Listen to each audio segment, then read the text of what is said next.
எல்லாருக்கும் வணக்கம். நான் உங்களோட ஸ்ரீதர். இன்றைக்கி ஒரு புது வீடியோவில் உங்கள் எல்லாரையும் சந்திக்கிறதுல ரொம்பவே சந்தோஷம். இன்றைக்கான வீடியோவில் இந்த டிசம்பர் மாதம் நம்மளோட பண்ணையில் என்ன மாதிரியான வேலைகள் எல்லாம் நடந்ததுன்னு இந்த வீடியோ மூலயமா பார்த்து தெரிஞ்சுக்கலாம் வாங்க. இந்த வருஷம் மழை நல்லபடியாகவே பெஞ்சதுனால காய்கறிகளுக்கு எங்களோட வீட்டில் பஞ்சமே இல்லை. அதே போல் காய்கறிகளையும் நாங்கள் ஒரே அடியில் எல்லாத்தையும் நடாமல் இடைவெளி விட்டு நட்டதுனால ஒரு மாதத்துக்கு ஒரு காய்கறின்னு சொல்லி தொடர்ச்சியாக எங்களுக்கு காய்கறி வந்துகிட்டே இருந்துச்சு. முன்னாடி இருந்த வீடியோவில் பார்த்துருப்பீங்க, முன்னாடி சொரக்காய் பீர்க்கங்காய் எல்லாம் காய்ச்சிருந்தது. இந்த சீசனில் நமக்கு பூசணிக்காய் நிறைய காய்ச்சிருக்கு. இது கூடவே வெண்டைக்காய், அதுக்கப்புறமா பீன்ஸு, அந்த மாதிரி விஷயங்களும் நமக்கு காய்ச்சி வருதுங்க. நாட்டு காய்கறி ரகங்களை நம்ம தேர்வு செஞ்சு நடும்போது நமக்கு தேவையான காய்கறிகள் தொடர்ச்சியாக கிடச்சிட்டே இருக்கும். இந்த பூசணிக்காய் எங்கள் கடந்த 4 மாதமாக எங்களுக்கு ஒன்றா எங்களுக்கு கிடச்சிட்டே இருக்குது. இப்போது எண்ட் ஆஃப் த சீசன்றதுனால இருக்கிற எல்லா காய்கறிகளையும் பறித்து நம்ம எடுத்துகிட்டு போய் வீட்டில் சேவ் பண்ணி வச்சிடுறோம். ஏன்னா இதுக்கு மேலே அந்த கொடிகள் எல்லாமே காஞ்சிடும். கொஞ்சம் நிறைய நாள் ஆச்சுன்னா அதுக்கப்புறம் பன்னியோட தொல்லையும் ஜாஸ்தி ஆகிடும். அந்த ஒரு விஷயத்தினால சீசன் முடிஞ்சதுனாலையும் இந்த காய்கறிகள் எல்லாத்தையுமே அறுவடை பண்ணி நம்மளோட வீட்டில் கொண்டு போய் வச்சுக்க போகிறோம். It's mine, Papa. I have another phone. I'm making lantern jack. Yeah, lantern jack. Good job, Papa. Oh my God, see how many pumpkins we have. That's what I said, a lot.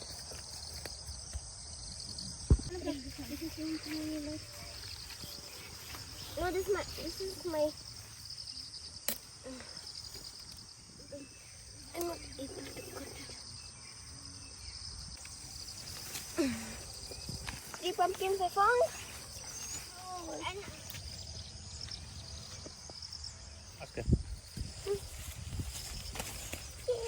Beautiful flowers. Beautiful. Smell is there? Beautiful. You cannot be in the sun. இப்போது நம்ம பார்த்துட்டு இருக்க செடி மரவெண்டை. இந்த வெண்டைக்காய் கொஞ்சம் பெருசாக வளரும்.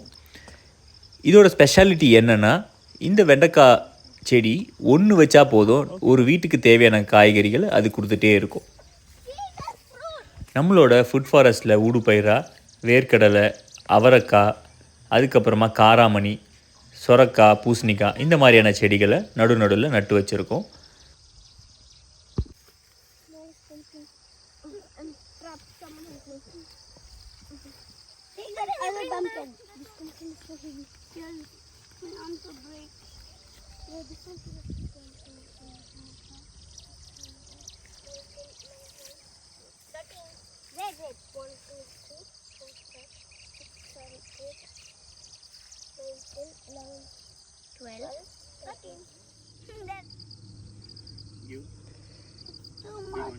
இன்னைக்கு நமக்கு பூசணிக்காய், தட்டைப்பயிறு, காராமணி, சிறகு அவரை, வெண்டைக்காய், இந்த காய்கறிகள் எல்லாமே கிடைச்சிருக்கு. நம்மளோட பண்ணையில் விளையிற காய்கறிகளை நம்மளோட தேவைக்கு மட்டும் வச்சுக்கிறோம், வெளியே யாருக்கும் விற்கிறது இல்லை. அதனால் பெரிய அளவில் நம்ம கலையை பற்றி கவலைப்படுறதில்ல. என்ன விளையுதோ அதை எடுத்து சந்தோஷமாக சாப்பிட்டு.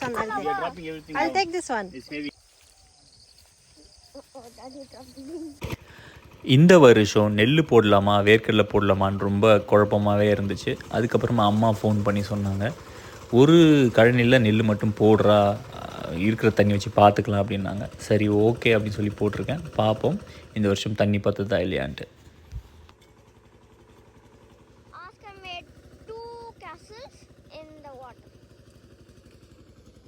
ரீசெண்டாக ஒரு சப்ஸ்கிரைபர் கேட்டிருந்தார், பவர் டில்லர் வச்சுக்கலாமா டிராக்டர் வச்சுக்கலாமா, எது யூஸ் பண்ணலாம், எப்பப்போ யூஸ் பண்ணலாம் அப்படின்னு சொல்லி கேட்டிங்க. உங்களுக்கு நிலம் ரொம்ப கம்மியாக இருக்குது அப்படின்ற பட்சத்தில் நீங்கள் டிராக்டருக்கு போகிறத விட பவர் டில்லருக்கு போகிறதுக்கு ஈஸிங்க. ஏன்னா அது ஈஸியாக கொண்டு போகிறோம், ஒரு வயலில் கொண்டு போகிறதும் ரொம்ப ஈஸி. அதுக்கான டீசல் செலவும் கொஞ்சம் கம்மி, அதோட மெயின்டெனன்ஸும் ரொம்ப கம்மிங்க. இதுவே நம்ம ஒரு டிராக்டர் வாங்குகிறோம் அப்படின்னா ஒரு 5 ஏக்கருக்கு மேலே நமக்கு இருக்குது, அதை நம்ம 3 போகமும் பயிர் வைக்கிறோம் அப்படின்னா அந்த மாதிரி நேரத்தில் நம்ம டிராக்டர் வாங்குறது பெஸ்ட்டு. ஏன்னா இந்த சின்ன வண்டியை வச்சு 5 ஏக்கரில் ஓட்டுறது ரொம்ப கஷ்டமாக இருக்கும். அதே போல் 3 போகம் வைக்கிறோன்னா வருஷத்தில் 3 வாட்டி இந்த மாதிரி 5 ஏக்கர் ஓட்டுறது ரொம்ப கஷ்டமாக இருக்கும். அந்த மாதிரி நேரத்தில் நம்ம டிராக்டர் யூஸ் பண்ணிக்கலாம். இல்லை நமக்கு ஒரு ஏக்கர்லேருந்து 2-3 ஏக்கர் தான் இருக்குது அப்படின்னா நீங்கள் இந்த சின்ன பவர் டில்லர் வச்சே நம்ம அழகாக சேடை ஓட்டிக்கலாம். என்னோடய பண்ணையில் மரங்களுக்கு நடுவில் களை எடுக்கிறதுக்கு இந்த பவர் டில்லர் ரொம்பவே யூஸ்ஃபுல்லாக இருக்குங்க. அடுத்து இன்னொரு யூஸ்ஃபுல்லான கருவி இந்த ட்ரம் சீடர். இது வந்து என்னோடய ஃப்ரெண்டோடது. நம்மளோட பண்ணையில் பொதுவாக நெல் பயிரிடுறது இல்லை, ஏன்னா தண்ணி அதிகமாக செலவாகும் அப்படின்றதுக்காக. இந்த வருஷம் மழை நல்லா பெஞ்சிருக்கவே சரி ஒரு வாட்டி ட்ரை பண்ணி பார்க்கலான்னு ஒரு ஏக்கரில் மட்டும் நம்ம நெல் பயிரிட போகிறோம். இந்த ட்ரம் சீடர் வச்சு நம்ம நேரடியாக நெல் விதையை போடும்போது நமக்கு ஆள் கூலி ரொம்பவே மிச்சப்படுங்க. நாற்று விட வேண்டிய வேலை கிடையாது, நாற்று பிடுங்க வேண்டிய வேலை கிடையாது, நாற்று மறுபடியும் நட வேண்டிய வேலை கிடையாது. இது எல்லாமே வந்து இந்த ட்ரம் சீடர் ஒரே விஷயத்தை வச்சு நம்ம பண்ணிக்கலாம். நடுவில் களை கொஞ்சம் நிறைய வரும், அதை மட்டும் நம்ம கட்டுப்படுத்துறதுக்கு நடுவில் கோனோ வீடர் யூஸ் பண்ணோம்னா களையும் நல்லபடியாக கட்டுப்படும். இந்த ட்ரம் சீடர் போடுறதுனால கரெக்டான வரிசையில் நம்மளோட நாற்று எல்லாமே வளரும். அதனால களை எடுக்கிறதும் ஈஸியாக இருக்கும். உள்ளே போய் ஜீவாமிர்தம், அமிர்த கரைசல் அந்த மாதிரி விஷயங்கள் கொடுக்கறதுக்கும் நமக்கு சுலபமாக இருக்கும்.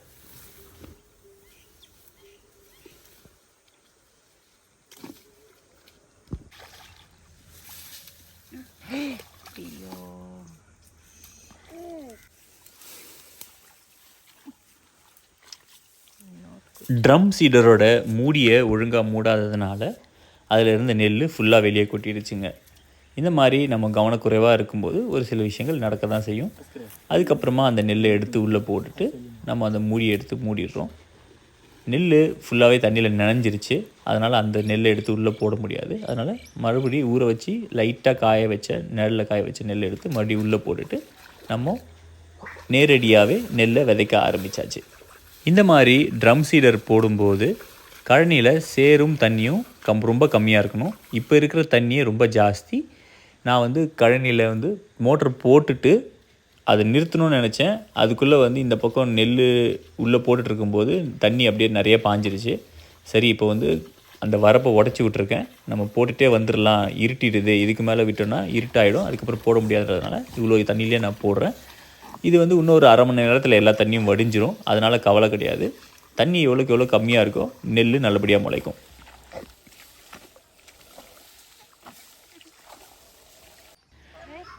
நம்மளோட பண்ணையில் மழை பெய்யும் போது சுற்றி இருக்கிற களைச்செடிகள் எல்லாமே அப்படியே வேரோடு பிடுங்கி நம்ம அதை கம்போஸ்டாக ரெடி பண்ணிடுறோங்க.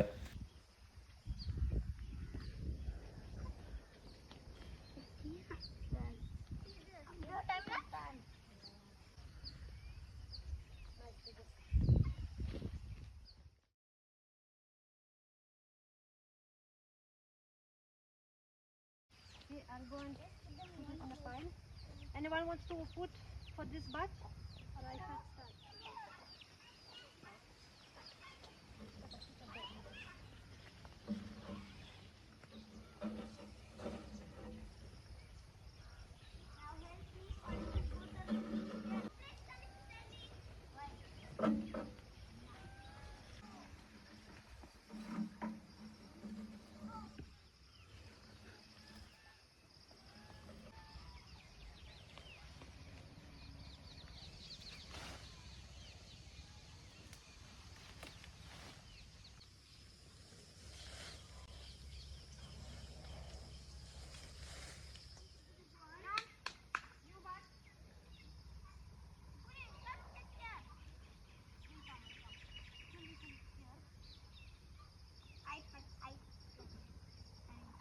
காஞ்ச சருகுகள், அதுக்கப்புறமா பச்சையாக பிடுங்கிட்டு வந்த இலத்தழைகள் எல்லாத்தையும் ஒரு ஓரமாக போட்டுட்டு அது கூட முயலோட சாணி, மாட்டு சாணி எல்லாமே போட்டு அப்படியே ஒரு ஓரமாக விட்டுருவோம். அதுக்கப்புறமா ஒரு மாதம் கழித்து மறுபடியும் அதை கிளறி விடுவோம். இது போல் ஒரு 2-3 மாதம் நம்ம தண்ணி தெளித்து நம்ம கிளறி விட்டோம்னா நல்லாவே நமக்கு தேவையான உரம் கிடைச்சிருங்க.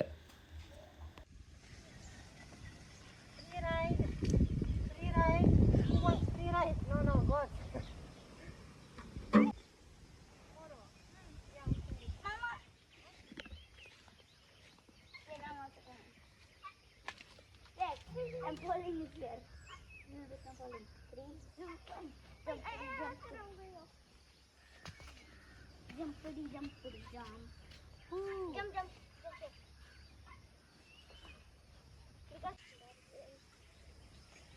I was at some boxes with flat, but no.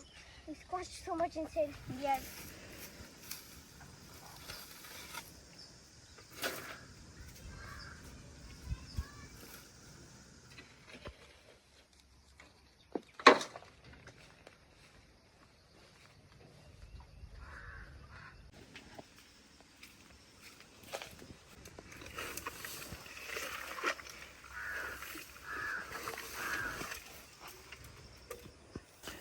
மழையில் நனைஞ்ச வைக்கல் கட்டிலேருந்து வைக்கலை பிரித்து போடுவோம்.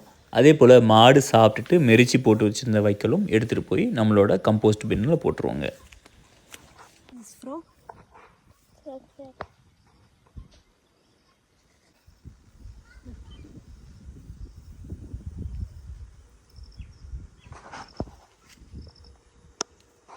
Poor little froggy.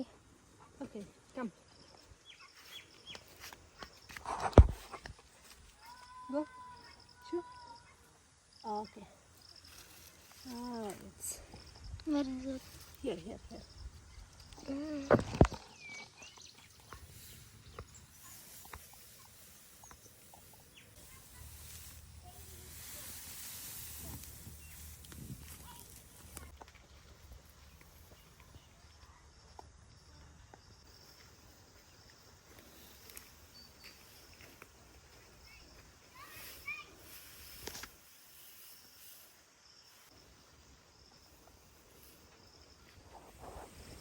These chickens, they're destroying whatever mommy did.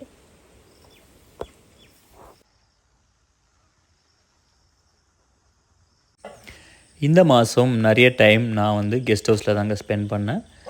அதுக்கு சுற்றி இருக்கிற சுற்று செவரை கட்டிட்டு அதுக்கு மேலே ஜன்னல் வச்சு ஜன்னலையும் நம்ம கட்ட ஆரம்பிச்சிட்டோம். இந்த ஜன்னலில் நம்மளே செஞ்சதுனால கொஞ்சம் நேரம் ரொம்பவே ஜாஸ்தி ஆகிடுச்சு.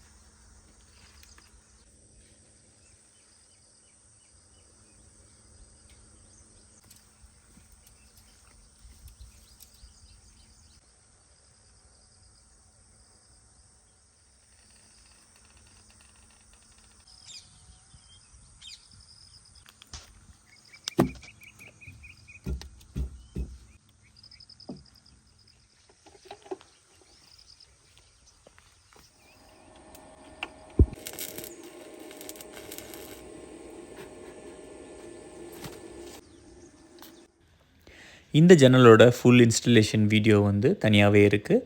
பார்க்காதவங்க தயவு செஞ்சு அதை போய் பாருங்கள்.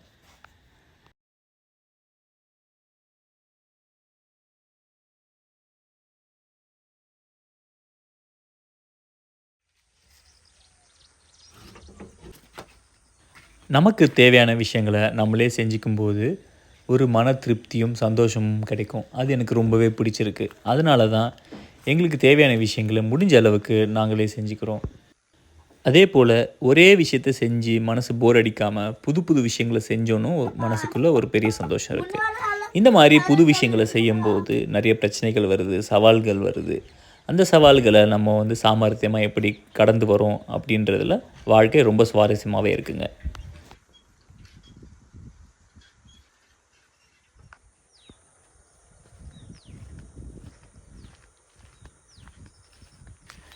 இந்த டிசம்பர் மாத இறுதியில் இந்த வீட்டில் 3 சைடு வாலில் விண்டோ வச்சாச்சுங்க. இன்னும் கொஞ்சம் கொஞ்சமாக இந்த வீடு உருவாகிட்டே வருது. தொடர்ந்து பாருங்கள் இந்த வீடு எப்படி வந்ததுன்னு வர வீடியோஸில் காட்டுறோம். இப்போ நாங்கள் போயிட்டுருக்கிறது எங்களோட 5 வருஷத்து ஆசையில் ஒரு ஆசையை நிறைவேற்றிக்கதாங்க. நாங்கள் இந்த ஃபார்முக்கு வந்தப்போ ஃபஸ்ட்டு பண்ண ப்ராஜெக்ட்டு மழை நீர் சேகரிக்கிற தொட்டி தாங்க. அந்த தொட்டியில் ஏனோ தண்ணி ரொம்ப கலங்களாகவே இருந்துச்சு. அது தெளியவே இல்லை. போன வருஷம்தான் தண்ணி ஓரளவுக்கு தெளிஞ்சுது. அப்போ வந்து மீன் கொண்டு வந்து விடலான்னு நினச்சேன். இல்லை, ஃபுல்லாக நல்லா தெளியட்டும், அதுக்கப்புறமா மீன் விட்டுக்கலாம், பொறுமையாக இருப்போம்னு சொல்லி போன வருஷம் 2 அல்லி செடியை கொண்டு வந்து நம்மளோட பண்ணையில் வச்சேங்க. அந்த அல்லி செடி அந்த குளத்தில் இருந்த சேரை எல்லாமே வந்து கலங்கல் தண்ணி எல்லாமே நல்லா தெளிவாக்கிடுச்சு. இந்த வருஷம் ரொம்ப தைரியமாகவே மீன் வளர்க்கலாம் சொல்லி பக்கத்தில் இருந்த ஒரு மீன் பண்ணைக்கு போய் மீன் குஞ்சு வாங்க போயிட்டோம். இந்த மீன் பண்ணை வீடூர் டேம் பக்கத்தில் அமைஞ்சிருக்கு. இங்கே ரோகு, கட்லா, வவ்வால், அதுக்கப்புறம் புல்கண்டை, அதுக்கப்புறம் இன்னொரு பிளாக்குன்னு சொல்லிட்டு இன்னொரு மீன் சொன்னாங்க. இந்த மாதிரி ஒரு 5-6 வகையான ஃப்ரெஷ் வாட்டர் ஃபிஷ்ஷஸ் இங்கே அவைலபிளாக இருக்குங்க. இவங்க கவர்மெண்ட் மானியத்தோடு இங்கே பண்ணை அமைச்சு இந்த ஏரியாவில் இருக்க சரௌண்டிங்கில் எல்லாருக்குமே வந்து மீன் குஞ்சுகளை விற்பனை பண்ணிட்டு வராங்க. இவங்கக்கிட்ட 3 ரூபா, 5 ரூபா, 10 ரூபான்னு சொல்லிட்டு விதவிதமான சைஸஸில் நமக்கு தேவையான மீன்கள் இருக்குது. நான் வந்து ரொம்ப ஃபாஸ்ட்டாக வந்து மீன் வளரணும்னு ஆசைப்படலை. கொண்டு போய் நம்மளோட குட்டைக்கு நம்ம ட்ரையல் பார்க்க போகிறோம். அதனால் ரொம்ப இன்வெஸ்ட் பண்ண வேண்டாம் அப்படி சொல்லி சின்ன குஞ்சுங்களாகவே வாங்கியிருக்கேன். 3 ரூபா சைஸில் தான் நான் வந்து மீன் குஞ்சு உங்ககிட்ட வாங்கியிருக்கிறேன். நம்ம தேர்வு செஞ்சுருக்க மீன் ரகம் ஒன்று வந்து ரூப்சந்து இல்லைன்னா வவ்வால், அதுக்கப்புறம் 2வது புல்கண்டை, 3வது வந்து ரோகு. இந்த 3 விஷயமும் நல்லா மீன் ஈஸியாக வளரக்கூடிய ஒரு மீன் அப்படின்னு சொன்னாங்க. நம்ம பெருசாக அதுக்கு இன்னும் தீவனம்லாம் போட தேவையில்ல அப்படின்னு சொன்னாங்க. ஸோ அந்த ஒரு விஷயத்தினாலே நான் வந்து இந்த மீன்களை தேர்வு செஞ்சு நம்மளோட குட்டைக்கு எடுத்துகிட்டு வந்திருக்கேங்க. புல்கண்டை நம்மளோட பண்ணையில் முயலுக்கு போட்ட தீவனம் மீதி இருக்கும்போது அந்த புல்லுங்களே கொண்டு வந்து போட்டால் அதை சாப்பிட்டுட்டே வளர்ந்துடும். அதே போல் ரூப்சந்தும் என்ன கிடைக்குதோ அதை சாப்பிட்டுட்டு வளரும் அப்படின்னாங்க. ரோகுக்கு மட்டும் நம்ம கொஞ்சமாக வந்து சாதமோ இல்லை வந்து புண்ணாக்கோ இல்லை தவிடோ அந்த மாதிரி விஷயங்கள் நம்ம கொடுத்தாலே ரோகும் நல்லா வளரும் அப்படின்னு சொல்லியிருக்காங்க. பார்ப்போம் நம்மளோட குட்டையில் ட்ரையல் எப்படி வருதுன்னு சொல்லிட்டு. நாங்கள் அன்றைக்கி போனதுக்கப்புறம் தான் அவங்க குட்டையிலேருந்து மீன் எல்லாமே பிடிச்சு கொண்டு வந்து நமக்கு எண்ணி நமக்கு காமிச்சாங்க. அதனால் நேரம் ரொம்ப ஜாஸ்தியாச்சு. அது ஒரு நல்ல விஷயம். ஏன்னா அவங்க கூட பேசி மீன் எப்படி என்ன மாதிரியான பராமரிப்பெல்லாம் பண்ணணும் அப்படின்ற விஷயங்களும் அவங்கக்கிட்ட பேசி கற்றுக்க முடிஞ்சுது. நம்ம மொத்தமாக 600 மீன் குஞ்சுகளை வாங்கியிருக்கோம். ரோகுவில் 200, புல்கண்டையில் 200, அதுக்கப்புறமா வந்து ரூப்சந்தில் 200. இந்த 2025வது வருஷம் ஒரு வழியாக முடிவுக்கு வருது. எங்களோட ஃபார்மில் இந்த வருஷத்தில் நிறைய முக்கியமான விஷயங்கள் நடந்திருக்கு. அது எல்லாமே எங்கள் கூட இருந்து சேர்ந்து ஒவ்வொரு விஷயத்தையும் தட்டி கொடுத்து பாராட்டி எங்களை கரெக்ட் பண்ணி எங்கள் கூட வழி நடத்துகிற மாதிரி எங்கள் கூட கமெண்ட்ஸ் போட்டு எங்கள் வீடியோஸ் எல்லாம் பார்த்து சப்போர்ட் பண்ணுற எல்லா சப்ஸ்கிரைபர்ஸ்க்கும் சரி, சப்ஸ்கிரைப் பண்ணாமலே எங்களோட வீடியோஸை பார்த்து எங்களை சப்போர்ட் பண்ணுற மற்ற வியூவர்ஸ்க்கும் ரொம்பவே நன்றிங்க. அடுத்த வருஷத்தில் ஒரு புது வீடியோவில் பார்ப்போம். எல்லாருக்கும் ஹாப்பி நியூ இயர்.